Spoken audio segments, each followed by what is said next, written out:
Welcome to the Widows Collective, where grief meets hope, healing, and community. I'm Lauren Lentz, grief coach, fellow widow, and the heart behind this space. There is life before loss, and then there is life after. If you're here, it likely means your life has been turned upside down by the death of your person. Maybe you've just found yourself in this new world that feels unrecognizable, or maybe you've been walking it for a while, trying to figure out what healing looks like now. I want you to know you are not alone. This podcast is a gathering place for widows living in the after. Together, we'll name the ache, honor the love, and share tools, truths, and stories that help you feel supported along the way. My hope is that every episode gives you a sense of community, comfort, and permission to meet yourself exactly where you are.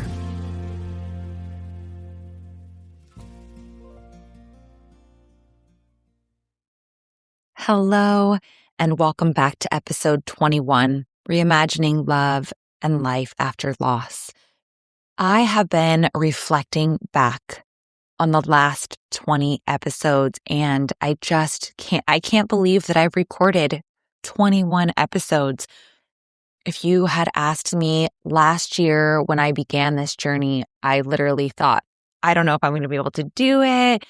Is anyone going to show up and listen? And now I've had hundreds of you download my episodes, have it resonate with you, and I just had to share that moment of gratitude. Thank you so much for being here, for following, for listening. I'm sorry that you're here. I'm sorry you know this ache, and I'm so grateful that you found a space to allow you to see that although this journey can feel really lonely and isolating, you are not alone.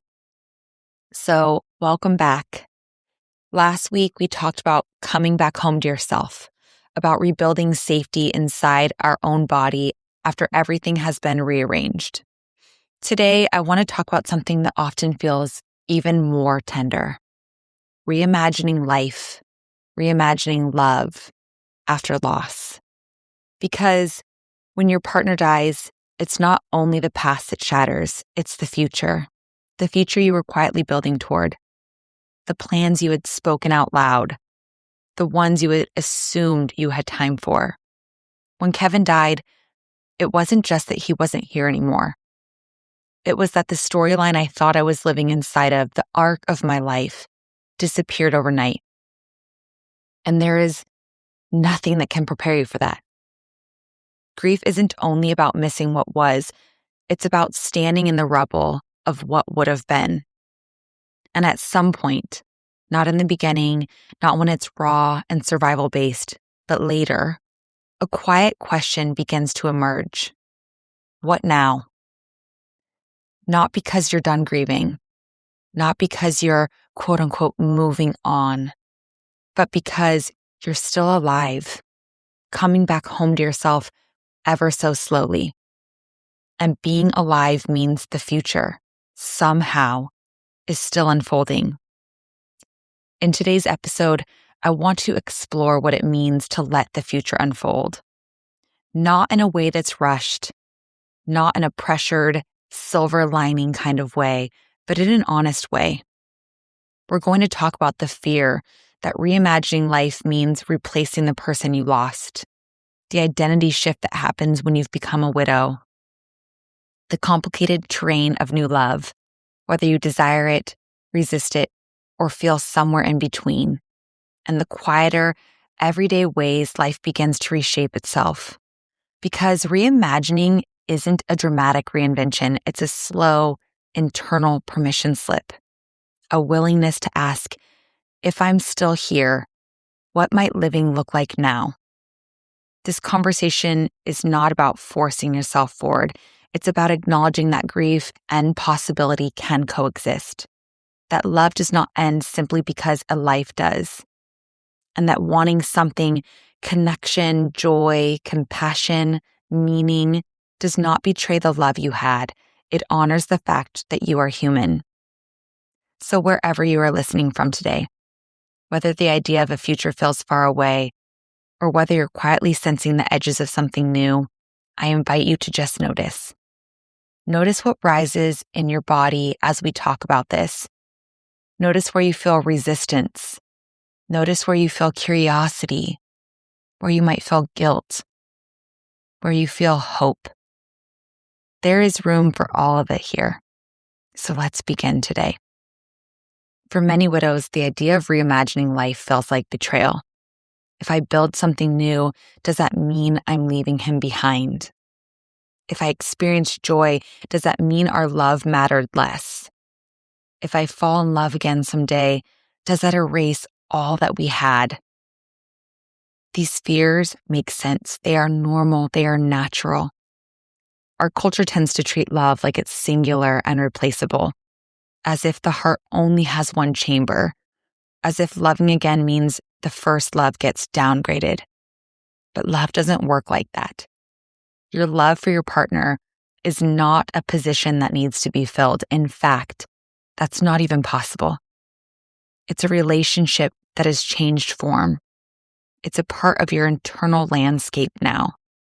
Reimagining life is not about replacing what was. It's about asking, how do I carry this love forward while also allowing myself to keep living? And that question takes enormous courage because staying frozen can sometimes feel safer than risking expansion. When you lose your partner, your identity shifts in ways that are both visible and invisible. You may now be labeled a widow, a word that can feel heavy, permanent, othering. In many cultures, widows are subtly and sometimes overtly expected to shrink. Historically, in places like India and during certain periods in England, widows were expected to wear specific clothing, limit social participation, or live in ways that signaled ongoing mourning. Even when those customs aren't formally practiced, their emotional residue lingers in modern expectations. Be loyal. Stay devoted. Don't change too much. Don't be too happy. Even in contemporary Western culture, widows often feel pressure to prove their grief as if visible sadness and suffering is evidence of enduring love. But here's something that doesn't get said enough. You are allowed to evolve. Your loss is permanent, but you are not meant to become static. Reimagining your life might mean exploring parts of yourself that were dormant, making choices you wouldn't have made before, changing careers, moving cities, saying no more often or yes more often, wanting companionship again, or deciding you don't. None of that diminishes your marriage or your deep bond. It reflects that you are living, that you are a breathing human whose story did not end. One of the most powerful shifts in reimagining life is understanding that love doesn't leave, it transforms. Your partner's physical presence is gone, but the attachment, the imprint, the ways they shaped you, those remain. You might find you parent the way they would have. You cook his favorite meal on hard days. You hear his voice in your decisions. You carry his humor, his steadiness, his tenderness forward. That's not clinging. It's integration. The goal is never detachment. It's internalization. Instead of asking, how do I move on from him or from the life that I had? The question becomes, how do I move forward with what we built inside of me? That is a very different posture toward the future. This is often the most charged part of the conversation. Some widows feel a clear desire for partnership again. Some feel resistant. Some conflicted, longing and guilt braided together. There is no correct answer or timeline. There is no moral hierarchy. Loving again does not mean you loved him less, you don't love him at all, your marriage wasn't enough, or that you're replacing him. It means your capacity to bond is still here and present. And here is something important to recognize and honor. The love you would experience in the future will not be the same love. It can't be. It will be shaped by who you are now, by what you've endured, by the depth you carry, by the tenderness and fragility you understand firsthand. If anything, widowed love often has a different texture, if you will, more intentional, more aware of impermanence, less naive, sometimes more courageous. And if partnership is not something you desire again, that is equally valid and respected. Reimagining love might mean deepening friendships, community, creative devotion, spiritual connection, loving yourself in ways you never had before. Love is larger than romance. Reimagining doesn't only apply to big milestones. It also lives in the ordinary: Saturday mornings, vacations, holidays, retirement plans that no longer exist in the same way. There can be grief in choosing new traditions, grief in sitting at a table arranged differently, grief in introducing yourself without saying we. But slowly, gently, you begin to author a life that reflects your current reality, not because you wanted this version, but because it is the one you are living.